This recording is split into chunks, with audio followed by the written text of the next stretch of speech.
Hello guys, कैसे हैं आप सब। चलिए शुरू करते हैं। The power of A positive attitude, सकारात्मक सोच की शक्ति आपकी सफलता का रास्ता, अध्याय 7 में। चलिए फ्रेंड्स शुरू करते हैं। साथ साथ समस्याएं सुलझाना।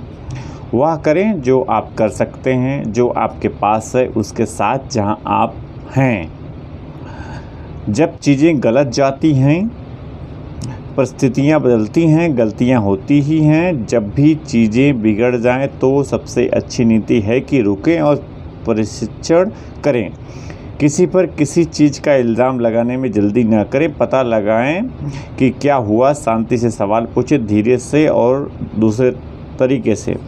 उत्तेजित और भावुक होने से चीज़ें और बिगड़ जाती हैं। सज़ा सबसे गलत प्रेरक है जो लोगों को भविष्य में होने वाली गलतियों से जिम्मेदारी से बचने के लिए उकसाता है।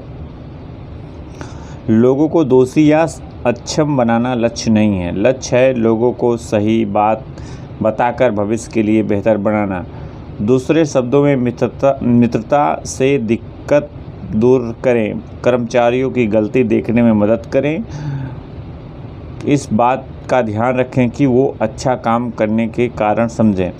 जल्दी में आलोचना करने की प्रवृत्ति से बचें। जब लोग खराब काम करते हैं, सवाल पूछें और कारण का पता लगाएं, तब कारणों पर आक्रमण करें, लोगों पर नहीं।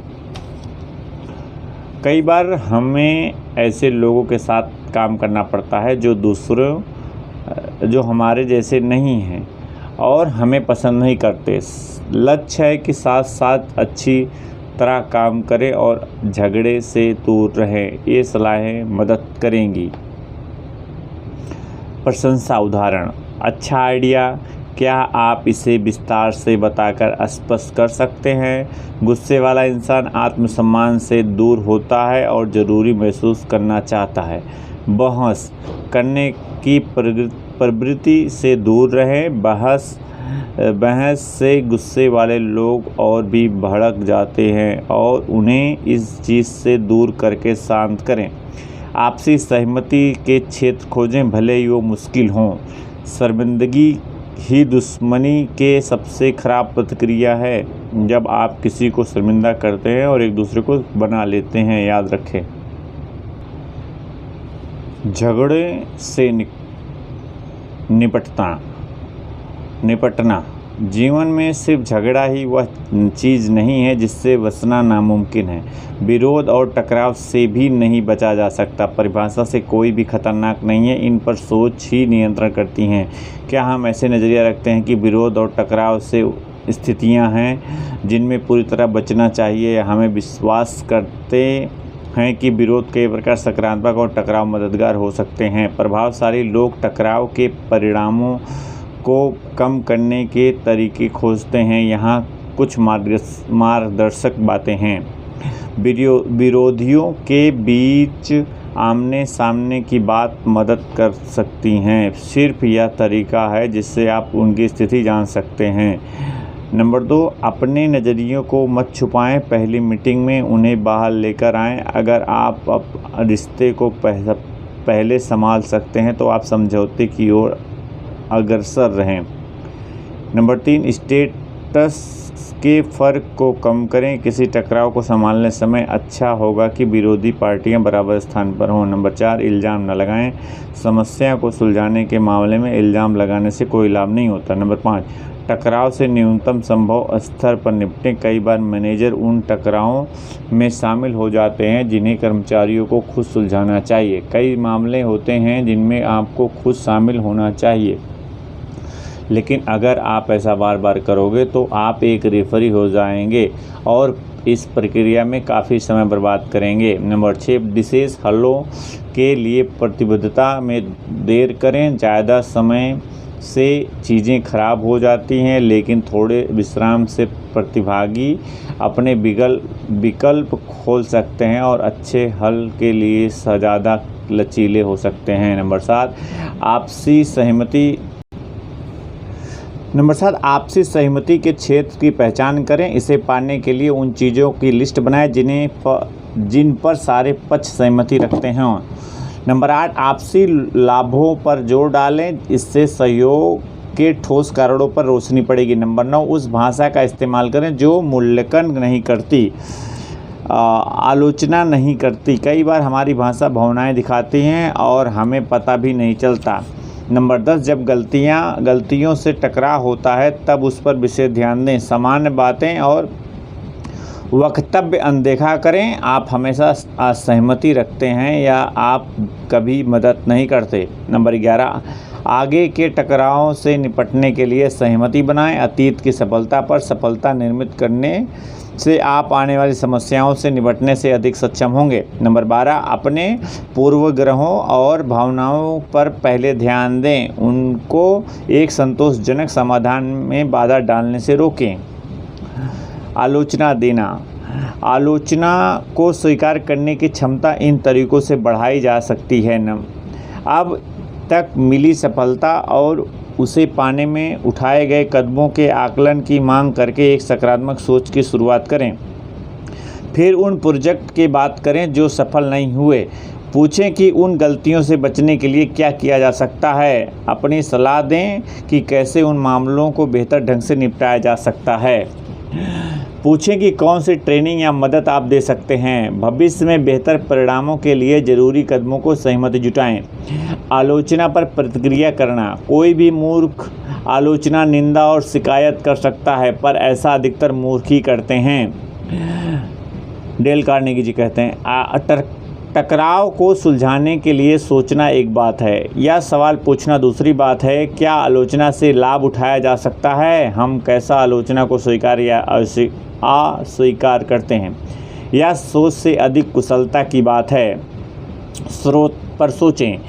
आप सबसे अधिक लाभ पाते हैं जब आलोचना के स्रोत का मूल्यांकन करते हैं। क्या वह इंसान जानकारी, अनुभव और अच्छी सूचना के मामले में योग्य है? क्या यह आलोचना पुरानी आलोचना से तुलना योग्य है? रिकॉर्ड से क्या पता चलता है? क्या यह पहले हुआ है? अगर ऐसा है तो क्या यह पुराने से ज़्यादा मान्य है? कारणों पर सोचें। आपकी आलोचना से लाभ और नुकसान किसे मिलता है? क्या यह दूसरी घटना के कारण हुआ है? कौन सी घटना? क्या आपकी आलोचना करने वाला इंसान गुस्से में चीख और चिल्ला रहा था या शांत, ठंडा और संयमित था? अगर शांत या असंयमित था तो आलोचना ज़्यादा सही होगी और आपको भी शांति से ज़्यादा देना चाहिए। अगर आप आलोचना से लाभ उठाना चाहते हैं तो आप आक्रमण से निकालने के लिए कौन सा रास्ता चुनेंगे? यह सवाल लीडरशिप के स्थान पर किसी इंसान के लिए ज़्यादा मान्य होगा, क्योंकि गलती की संभावना से नुकसान बढ़ता है। ऐसी परिस्थितियों में आप कैसे इल्ज़ामों और आक्रमणों से निकलते हैं? या आक्रमण से ज़्यादा ज़रूरी है अंदर का मामला है? क्या आप सहनशील हैं? क्या आप विपत्ति से बाहर निकल पाते हैं? जो लोग कभी मैनेजमेंट के पद पर नहीं रहे वो कई बार उन लोगों की ईर्ष्या करते हैं जो इस भूमिका में कई पुरस्कार पाते हैं, लेकिन इस सोच से समस्याएं और दिक्कतों पर ध्यान नहीं जाता। एक एग्जीक्यूटिव की सफलता इस बात पर निर्भर करती है कि वह नीरस कर्तव्यों और जिम्मेदारियों को कैसे निपटाता है। जो आसान कदमों पर ध्यान देते हैं और कठिन से दूर भागते हैं, उनके लिए नीरस चीज़ों और भी संकट लेकर आती हैं। चुनौती इस बात की है कि कैसे इस प्रक्रिया में समान भाव बनाया जाए। जब आपका संतुलन खोने लगता है, रुक जाइए, अपनी सबसे बड़ी समस्या उठाइए, इसका सबसे अच्छा विश्लेषण कीजिए और इसके बारे में कुछ करने की कोशिश कीजिए। जब आपने इसको हल कर लिया हो या सब कर लिया हो जो कर सकते हैं, तो दूसरे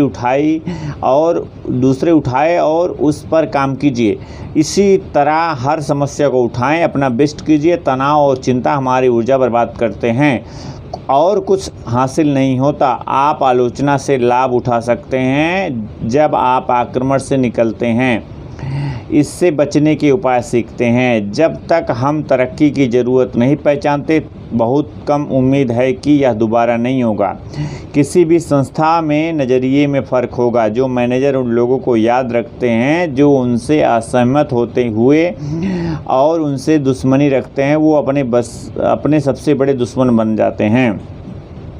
चेतावनी को याद रखें, ऊपर जाते समय लोगों को अपमानित करने से बचें, क्योंकि आप नहीं जानते कि नीचे जाते समय कौन आपका बॉस होगा। पता करें कि क्यों कुछ लोग आपसे सावधान रहते हैं। कभी कभी वो काफ़ी हरकतें देख रहे होते हैं ताकि जान सकें कि आप उनका सपोर्ट करेंगे या नहीं। स्मार्ट मैनेजर जब भी वो आइडिया के विरोध में जाते हैं या किसी की आलोचना करते हैं या गलती का जिम्मेदार इंसान खोजते हैं, वो एक कदम और आगे जाते हैं। वो घाव को तेज़ी से भरने की कोशिश करते हैं। वो लोगों को भरोसा दिलाते हैं कि उनके आइडिया और प्रतिभा की अभी भी प्रशंसा की जाती है और वो उन्हें टीम की ज़रूरी सदस्य मानते हैं। किसी छोटी सी बात पर बात बंद कर देना बचपना है जिसे 2 पल बाद भुलाया जा सकता था। हम अक्सर गुस्सा पालते हैं क्योंकि हम भरपाई करना नहीं जानते। अभिमान बीच में आ जाता है। हम दूसरे इंसान से पहला कदम उठाने की आशा करते हैं, लेकिन बेस्ट लीडर इंतज़ार किए बिना पहल कदम उठाते हैं। उन्हें पता है कि झगड़े का सामने लाकर सुलझाना उनका काम है। वो लोगों की गलती भूलने की मदद करते हैं। वो हमेशा महसूस करते हैं कि गुस्सा पालने से कोई लाभ नहीं होता और सबका नुकसान होता है। हार जाना एक अस्थायी स्थिति है, हार मान लेना एक अस्थायी बना देता है। आलोचना पर रचनात्मक प्रतिक्रिया। किसी भी को भी अपनी आलोचना पसंद नहीं है, लेकिन हमें इसकी समय समय पर ज़रूरत पड़ती है। अक्सर हम आलोचना से परेशान नहीं होते, बल्कि इसके तरीके से परेशान होते हैं। आशावादी चोट खाना, परेशान होना या दुखी होना पसंद नहीं करते। उन्होंने उसे गलती सुधारने और उनसे सीखने का तरीका मान लिया है। जितनी ज़्यादा कुशलता और रचनात्मकता से यह किया जाता है, उतने ही अच्छे भविष्य में परिणाम होंगे। आपका बॉस आपकी कैसे आलोचना करेगा यह आपके हाथ में नहीं है, लेकिन आपकी प्रतिक्रिया आपके हाथ में है।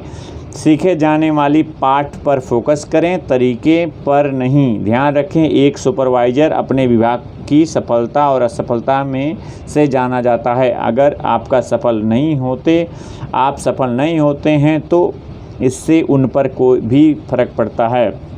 समस्याएं सुलझाना। समस्या सुलझाने में सबसे ज़रूरी चीज़ है कि आप शुरुआत करें। जब समस्या नहीं सुलझती, हौसले और उत्पादक को नुकसान पहुंचता है। ये मूल कारण हमेशा रहते हैं। उनको चेक करें जो आपकी स्थिति पर काम करते हैं। नाम, तिथि, घटना और परिणाम को लिख डालें। सहयोगी अक्सर सुपरवाइज़र की आलोचना नहीं करते। प्रमोशन की आशा में अक्सर लोग अपने पद के बारे में सुरक्षात्मक नहीं हो जाते हैं। टेक्निकल क्षमता की उपस्थिति में लोग उन पर दबाव डालते हैं जो अपनी अज्ञानता को नहीं मानते। जल्दी करने की इच्छा अविश्वसनीय निर्णयों को जगाती है। निजी झगड़े अक्सर रचनात्मक, सहयोगात्मक समाधान खोजने में बाधा पैदा करते हैं। लोग समस्याओं को अपनी नज़र से देखते हैं, ना कि संस्था के नज़रिए से। किसी नापसंद स्थिति पर फोकस करना वातावरण को तनाव, डर और सारी पार्टियों को अनिश्चितता से भर देता है।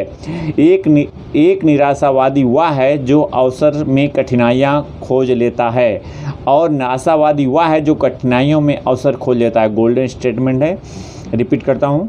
एक निराशावादी वह है जो अवसर में कठिनाइयाँ खोज लेता है और आशावादी वह है जो कठिनाइयों में अक्सर खोज लेता है। Thank you so much friend.